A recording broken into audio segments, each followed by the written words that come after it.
Por dentro do livro de Enoque, o texto que influenciou cristianismo e judaísmo.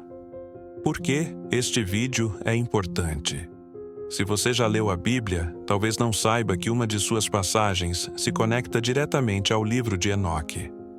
A Epístola de Judas, no Novo Testamento, cita palavra por palavra um trecho desse misterioso texto.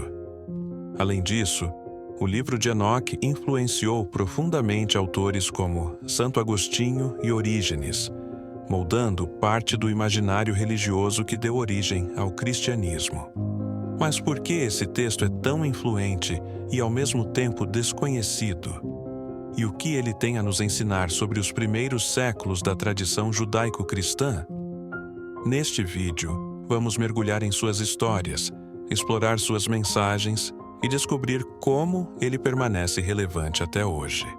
O livro de Enoque é uma obra fascinante, mas complexa.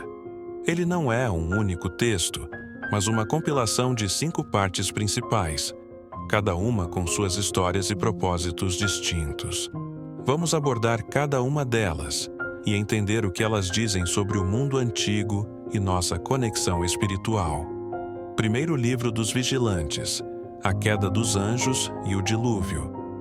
Este é o mais conhecido e talvez o mais impactante dos textos do livro de Enoque.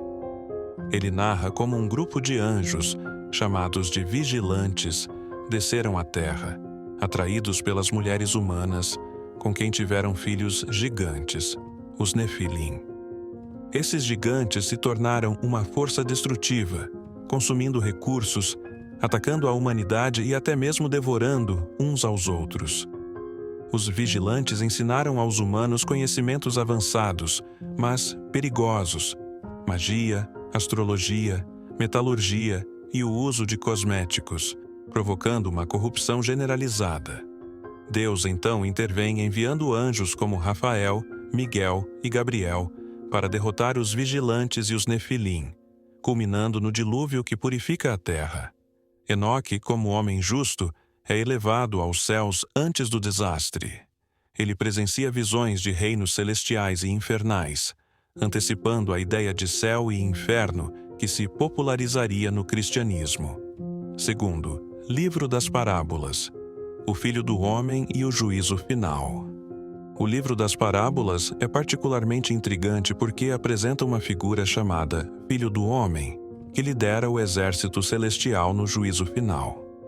Essa descrição é surpreendentemente semelhante à imagem de Jesus no Novo Testamento, gerando debate sobre se essa seção foi uma adição posterior, influenciada pelo cristianismo. No texto, o Filho do Homem é uma figura de justiça e redenção, combatendo forças do mal lideradas pelos vigilantes e pelos opressores humanos. O mais impressionante é que, no final das parábolas, essa figura é identificada com o próprio Enoque, elevado a um status quase divino. Essa ideia reaparece mais tarde no misticismo judaico, onde Enoque se transforma no anjo Metatron, reforçando a influência duradoura do texto. Terceiro livro dos Luminares, o calendário celestial.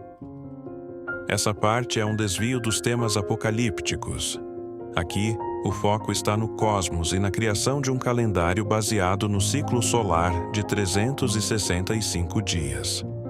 O autor critica o uso do calendário lunisolar, defendendo a superioridade do sistema solar, que já era adotado por culturas como a persa e a egípcia.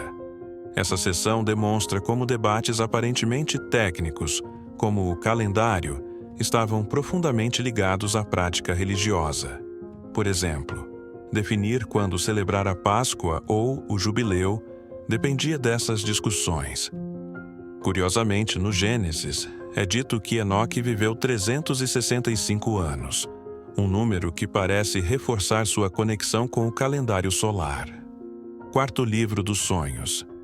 Visões do passado e do futuro. O livro dos sonhos combina elementos históricos e proféticos. Ele traz 2 grandes visões. A primeira antecipa o dilúvio, enquanto a segunda revisita a história desde a criação até o período dos Macabeus, incluindo previsões sobre o juízo final. O autor usa animais como metáforas. Touros brancos representam os justos, enquanto touros de outras cores e predadores simbolizam povos estrangeiros e opressores. Por exemplo, Esaú é um javali preto, enquanto Judas Macabeu é um carneiro com chifres poderosos. Essa narrativa reforça a ideia de que o autor escrevia sobre seu presente, mas colocava as palavras como profecias do passado, um estilo conhecido como vaticinium ex eventu. Quinta Epístola de Enoque, um chamado à justiça. Na última parte, o texto assume um tom mais ético e profético. A epístola é uma mensagem para as futuras gerações, pedindo que os justos mantenham a fé diante da opressão.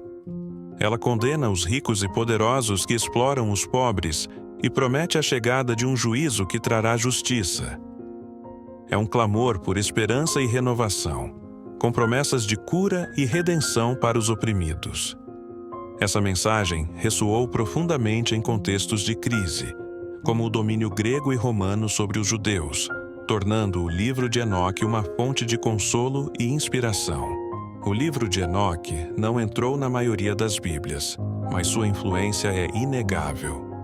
Ele moldou a visão apocalíptica do cristianismo e inspirou escritores desde a antiguidade até hoje.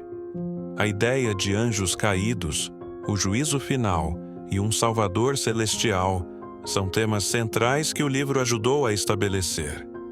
Mesmo questionado por alguns teólogos, como Santo Agostinho, o livro encontrou um lugar especial na tradição etíope, onde ainda é parte do cânone bíblico.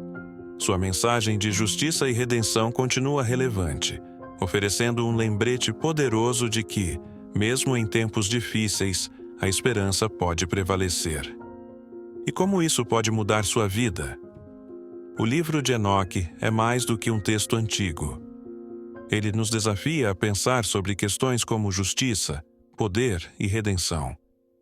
Sua mensagem nos inspira a buscar a verdade e a lutar por um mundo mais justo. Entender Enoque é entender as raízes de nossa espiritualidade e nossa eterna busca por significado. Se este vídeo abriu novos horizontes para você, inscreva-se no canal e compartilhe suas ideias nos comentários. Juntos, podemos continuar explorando os mistérios que moldaram o mundo. Até o próximo vídeo.